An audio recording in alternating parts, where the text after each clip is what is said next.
Um, we're going to be looking at a passage just briefly because we don't have as much time. But it's where Jesus had a tremendous decision to make. And, you know, he's God, he's the Son of God, but he also is man, and there's some limitations, and I don't always know exactly how to define that. But when Jesus was going to pick who would be the 12 disciples,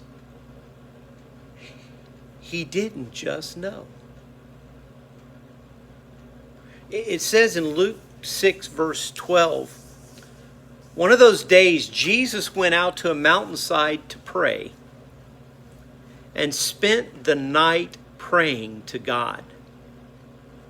When morning came, he called his disciples to him, and there's more than 12. There's many people who are following him. And he chose 12 of them, who he also designated apostles. Simon, whom he named Peter, his brother Andrew, James, John, Philip, Bartholomew, Matthew, Thomas, James, son of Alphaeus, Simon, who's called the Zealot, Judas, son of James, and Judas Iscariot, who became a traitor. So that let me know that Jesus sought the Father for a tremendous decision. Think about that. 11 out of the 12, he would be leaving in charge to start the church. They would have the authority to make decisions, to discipline. They would be the initial preservers of doctrine. Remember, he said, teach them everything I have taught you. They would be the go-tos whenever there was a discussion about belief or what's happening and stuff like that. But apart from the 11, he had to pick one that would betray him. That would have been, if I had I would go, okay, let's just pick 12 good disciples. But he made those decisions, and he did it because he sought the Father. The difficulty in Jesus' decisions is who he picked were common, ordinary people.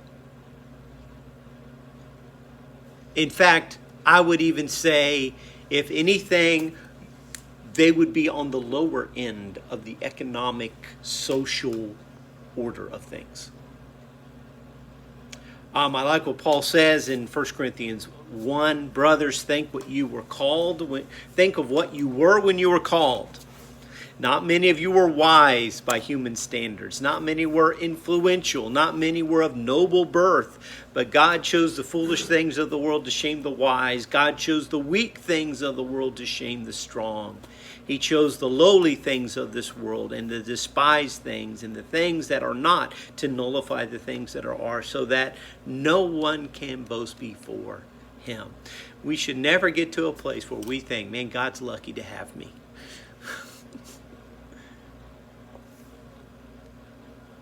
He picks us. Actually, seems like he picks the weaker, because the people who are strong are looking too much to themselves. They had hang-ups. Peter had an ego, and he had a mouth. Sometimes a couple times that mouth said something good.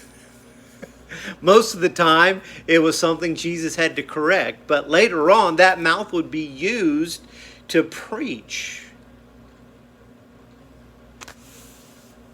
You had James and John who who Jesus nicknamed the sons of thunder, because they had a temper. When the Samaritan village didn't want them, Jesus, give us permission to cast down fire on that city because they rejected you. And I would love Jesus to have gone, okay, do it. No fire would have come down. But he didn't do that. He corrected the mess. He needed it. You had a pessimist, Thomas. You know, you had Matthew, who had a lot of value issues. It was all about money. He chose money over his own people. You had Simon, the zealot, who would be one who was living with vengeance. How dare those Romans come? How dare, we're going to do something about that. And they had conflicts. This group that he picked after this time of prayer and all that, they would have conflicts. Jesus, multiple times, not just one time, multiple times, the disciples would be going, oh yeah, I'm better than you. I think Jesus would have me sit on his right. Oh yeah, I'm the most important disciple. Oh yeah, well I think I am because I was the first one to see it. That was the conversations these guys had. And then you had people that I cannot imagine that there would not be conflict between a man who was a sellout to his country, Matthew, and Simon the Zealot, who was all about getting rid of people who signed up with the Romans. But yet, it all worked. Their issues, their problems, working through Jesus, doubting him, struggling with him, all these things and all that. But Jesus, again, Jesus knew the Father will lead me to whom I need to go. He didn't just automatically know. I sometimes I think that about Jesus, and that he just knew, And when you think about it, when did Jesus know he was the Son of God? Did he just know? By the time he was 12. Well, and that's, I must be about my Father's business. But it wasn't like his first words out of his mouth were, Dada, and he was pointing to heaven. I mean, there was his brain had to develop all this other stuff. When did the human Jesus realize he was the divine Jesus? And all what that meant. I mean, he knew all these things were going to happen, but it just wasn't suddenly, poof, he knew. And that's where that he's 100% man and 100% God at the same time. And all that. So I mean, here's an example of Jesus didn't go, hey, I already know who I'm picking. I don't need to lose a night's sleep and stay up all night praying. I need to seek my Father. God talked to him all the way, like he did when he talked to Sam. Paul and Sam. Mm-hmm. Did he talk often? It's not recorded. No, yeah, we don't have any of that recorded.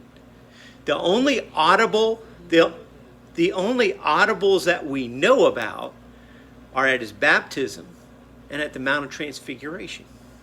I'm not saying that it didn't happen, but also Jesus was so in tune with the Spirit. Jesus, the Son of God, was so in tune with the Spirit of God that he knew what his Father was doing. He knew this is what I should be doing. I know I should heal, and even on the Sabbath. I know, he did this. When did he realize he was going to go to the cross? I mean, was it his own Bible study? And because he had a perfect mind and understanding that when he read it and heard it the first time, the various prophecies going, that's me. Again, I don't know, but I also know he was constantly in the Father's presence. How can we make decisions, big or small, including God? We need to get along with God. In those days, Jesus went out to a mountainside to pray. That's where you went to get away from everybody. And it was a long prayer. And spent the night praying to God. Jesus stayed with the Father until he knew the answer. Now, that's a challenge to me. I've never spent a night in prayer. I spent a night doing a lock-in with a bunch of teenagers and stuff like that. Well, you gotta have, when we think about prayer, we think about our mouth and words. There had to be a time when we was silent and let God speak. Yeah. Yeah, do we do that? I don't even do that.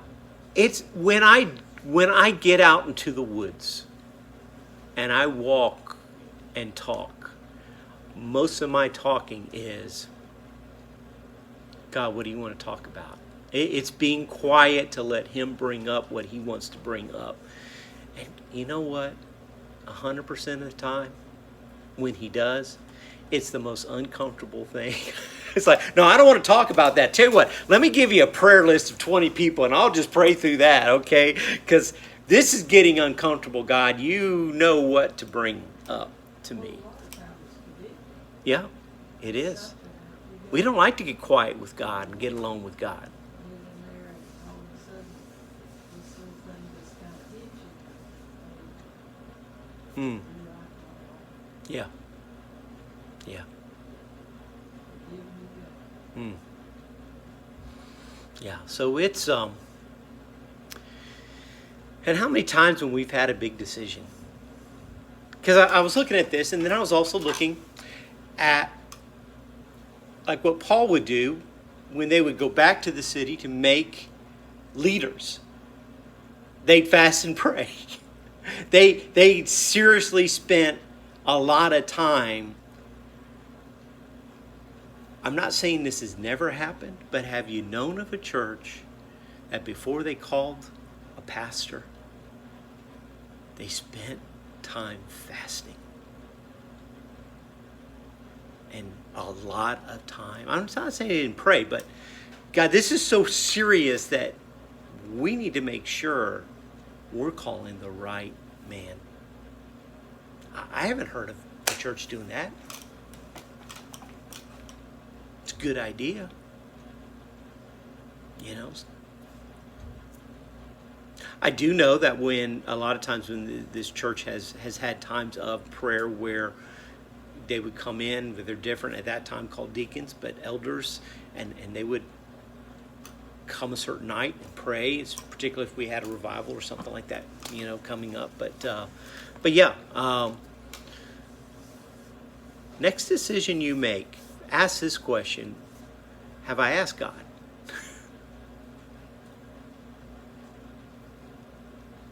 We'll get you there, Barry.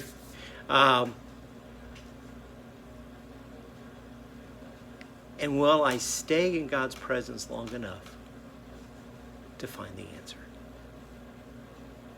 Or will I just keep making my own decisions based on my own weakness, my own issues? So